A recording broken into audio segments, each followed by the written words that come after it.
Space x के संस्थापक और टेस्ला के सीईओ एलन मस्क दुनिया के सबसे अमीर व्यक्ति बन गए हैं। उनकी कुल संपत्ति 185 बिलियन डॉलर यानी करीब 1 खरब 85 अरब डॉलर को पार कर गई है।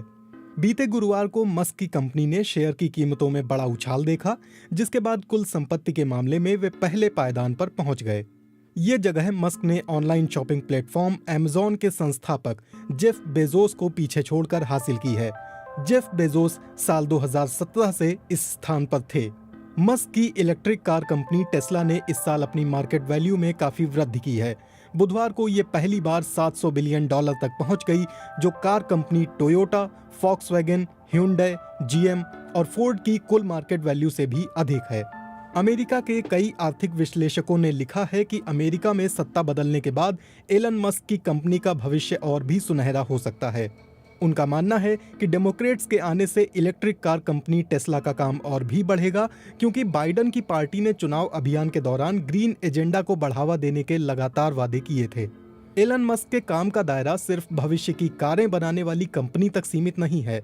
उनकी कंपनी टेस्ला इलेक्ट्रिक कारों में लगने वाले पुर्जे और बैटरियां बनाती है, जिन्हें दूसरे कार निर्माताओं को बेचा जाता है। वे घरों में लगने वाले सोलर एनर्जी सिस्टम बनाते हैं, जिसकी मांग वक्त के साथ बढ़ी है।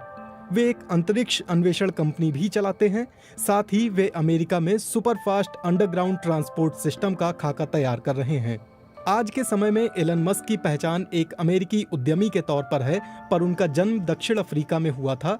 उनकी मां मूल रूप से कनाडा की हैं और पिता दक्षिण अफ्रीका के। मस्क के मुताबिक उन्हें बचपन से ही किताबें पढ़ने का बहुत शौक था।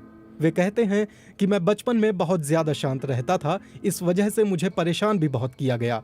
10 साल की उम्र में एलन मस्क ने कंप्यूटर प्रोग्रामिंग सीखी और 12 साल की उम्र में उन्होंने ब्लास्टर नामक एक वीडियो गेम तैयार किया, जिसे एक स्थानीय मैगजीन ने उनसे 500 अमेरिकी डॉलर में खरीदा।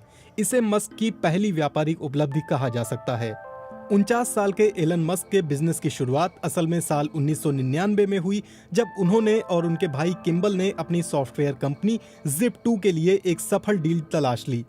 इससे मिले पैसे को 27 साल की उम्र में मस्क ने एक नई कंपनी में लगाया, जिसका नाम था X.com, और इस कंपनी का दावा था कि वो पैसा ट्रांसफर करने की व्यवस्था में क्रांति लाने वाली है।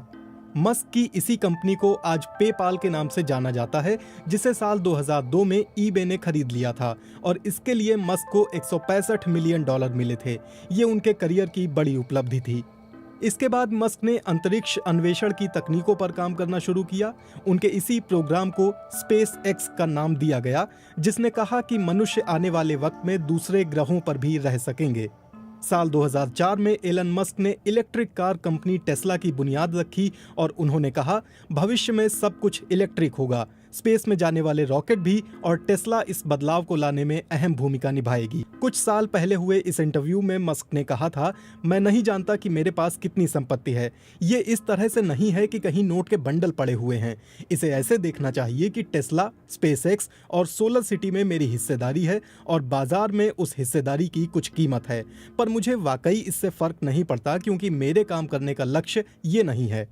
रॉलेट लिखते हैं कि मस्क का ये नजरिया शायद काम कर रहा है। उनके पास आज जितनी संपत्ति है, उसमें वे चाहें तो दुनिया की कई बड़ी कार निर्माता कंपनियों को एक साथ खरीद सकते हैं। वे इस साल 50 साल के हो जाएंगे, पर एक दौलतमंद शख्स के तौर पर दुनिया को अलविदा कहने का उनका सपना बिल्कुल नहीं है।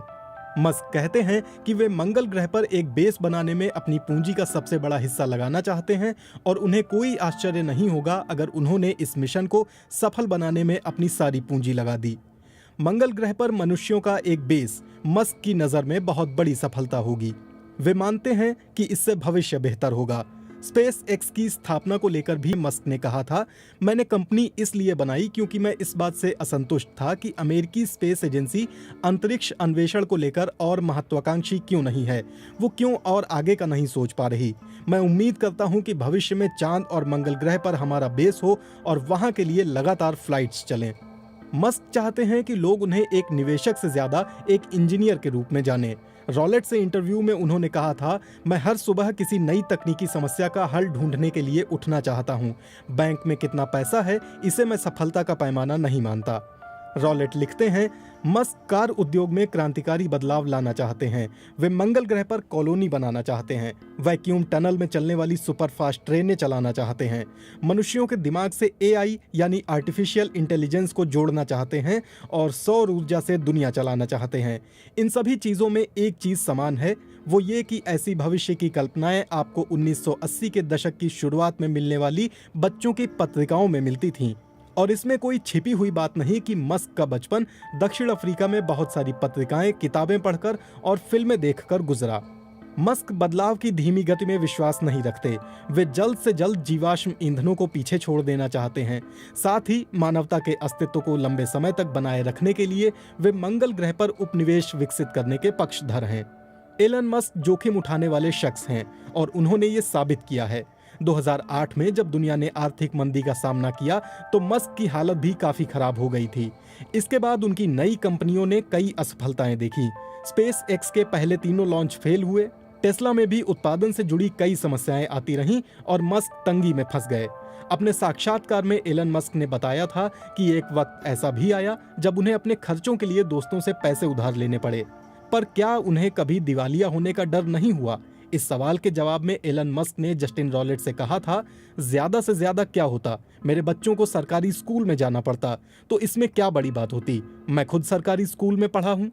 रॉलेट लिखते हैं, हमारी मुलाकात के दौरान मैंने पाया था कि मस्क एक चीज से जरूर निराश थे और वो थी आलोचनाएं। उनका कहना था कि आलोचनाएं किसी आधार पर होनी चाहिए, पर यहाँ तो लोग खुले तौर पर टेस्ला के डूबने का इंतजार कर रहे हैं। हालांकि उन्होंने कहा कि वे आलोचनाओं की वजह से अपने इरादों में कभी बदलाव नहीं करते। मस्क के मुताबिक जब उन्होंने स्पेसएक्स और टेस्ला की नींव रखी थी तब उन्हें खुद विश्वास नहीं था कि वो इससे पैसा कमा सकेंगे। एलन मस्क को करीब से जानने वाले कहते हैं कि उन्हें काम करने की लत है। टेस्ला मॉडल 3 को तैयार करते समय उन्होंने कहा था कि वे हफ्ते में 120 घंटे काम करते हैं और उसमें उन्हें मजा आता है। कोरोना महामारी के दौरान जब सैन फ्रांसिस्को स्थित उनकी फैक्ट्री को बंद करना पड़ा तो लॉकडाउन के प्रतिबंधों के खिलाफ एलन मस्क खुलकर बोले। उन्होंने कहा, जो लोग महामारी का हवा बना रहे हैं वो बेवकूफ हैं। उन्होंने घर में रहने के आदेशों को जबरदस्ती बताया और कहा कि कोविड लॉकडाउन संवैधानिक अधिकारों के खिलाफ है। महामारी के दौरान ही एलन मस्क के घर बेटे का जन्म हुआ। इस मौके पर उन्होंने ट्विटर के जरिए दुनिया को बताया कि उन्होंने बेटे का नाम XAE-A12 रखा है। कुछ लोग मानते हैं कि एलन मस्क के मन को पढ़ा नहीं जा सकता और उनके व्यवहार का पूर्वानुमान मुश्किल है, लेकिन इसका उनके काम पर जरा भी असर नहीं दिखता। बतौर उद्यमी वे एक दूरदर्शी इंसान हैं। सितंबर 2020 में उन्होंने कहा कि जल्द ही उनकी कंपनी की सभी कारें सेल्फ ड्राइविंग वाली होंगी। वे अगले 3 वर्षों में सस्ती इलेक्ट्रिक कारें लाने का भी इरादा रखते हैं।